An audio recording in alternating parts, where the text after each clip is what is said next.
Hi everyone, मैं आत्माराम गुर्जर और मैं एसएससी एमटीएस 2021 बैच से सिलेक्टेड हूँ। तो मैं आपको ये बता रहा हूँ कि एसएससी एमटीएस 2022 का रिजल्ट आउट हो गया है। 2-3 दिन हो गए और अब क्या है, जो डिपार्टमेंट एलोकेशन है वो जारी हो रहे हैं। 2 रीजन के हो भी गए, एनआर डब्ल्यूआर का। तो उनके अंदर उनको बच्चों को डिपार्टमेंट भी दे दिया है। अब जिनको डिपार्टमेंट एलोकेशन हो गया है वहाँ तक एसएससी का काम होता है। इसके बाद अब आगे का काम आपके डिपार्टमेंट पर निर्भर करता है। कोई डिपार्टमेंट स्लो होता है, कोई फास्ट होता है, कोई बहुत जल्दी ज्वाइनिंग करवाता है, कोई लेट करवाता है। ऐसा होता है, वो डिपार्टमेंट पर निर्भर करेगा आपका। अगर एक बार डिपार्टमेंट एलोकेशन हो जाएगा उसके बाद एसएससी का काम खत्म। तो सबका इस वीक के एंड तक या नेक्स्ट वीक में सबका डिपार्टमेंट एलोकेशन आ जाएगा। ये तो रही डिपार्टमेंट एलोकेशन की बात। दूसरी बात, पुलिस वेरिफिकेशन के लिए बोल रहे हैं बहुत सारे। पुलिस वेरिफिकेशन बहुत सारे डिपार्टमेंट, मतलब तुम्हारी जो डीवी होता है उसके पहले करवा लेते हैं, और बहुत सारे जब आपका डॉक्यूमेंट्स वेरिफिकेशन हो जाता है उसके बाद करवाते हैं। तो ये डिपार्टमेंट पर निर्भर करता है कि पुलिस वेरिफिकेशन, बहुत सारे डिपार्टमेंट ऐसे होते हैं जो खुद ही उनके द्वारा ही करवाते हैं वो पुलिस वेरिफिकेशन भी।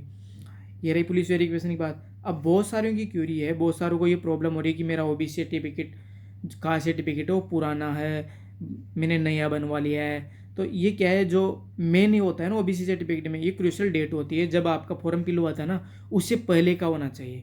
ये होता है, नहीं तो आपको बहुत सारे पहले क्या करती थी एसएससी, एक एप्लीकेशन पे आपके सिग्नेचर करवाती थी कि अगर हमारी कोई प्रॉब्लम नहीं है, आपका डिपार्टमेंट अगर आपको जनरल में काउंट करता है, अगर आपका ओबीसी सर्टिफिकेट नहीं है तो इसमें आपकी जिम्मेदारी होगी, ऐसे होता था।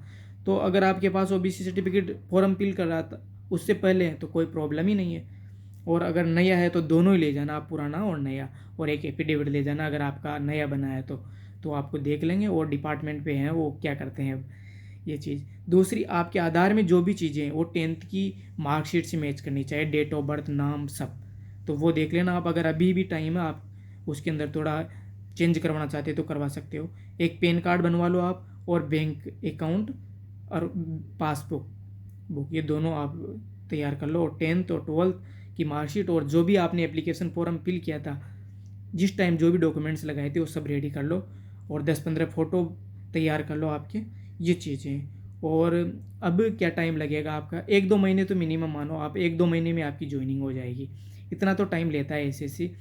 और अब डिपार्टमेंट के ऊपर है मेन तो, क्योंकि डिपार्टमेंट आपका ये डिसाइड करता है कि आपको ज्वाइन लेट करवाना है या पहले करवाना है। कोई डिपार्टमेंट बहुत फास्ट होता है, कोई स्लो होता है, तो इस पर भी निर्भर करता है। तो ये चीज़ें आपको मैंने बता दी, ये है मेन चीज़। अब क्या होगा, अब आपका काम ख़त्म है। अब आपके जैसे एसएससी डिपार्टमेंट अलोकेशन करेगी उसके बाद डिपार्टमेंट पे चला जाएगा। डिपार्टमेंट आपको मेल करेगा कि ये डॉक्यूमेंट और अटेस्टेशन फॉर्म फिल करके आपको ऑफलाइन दस्तावेज लेके इस जगह आना है, आपके जो भी स्टेट में है वहाँ पर बुलाएगा, और उसके बाद आपको सर्कल या जहाँ भी पोस्टिंग होगी ना वो अलॉट करेगा। और आपको बाय मेल भी आएगा और बाय पोस्ट भी आएगा, दोनों तरह से।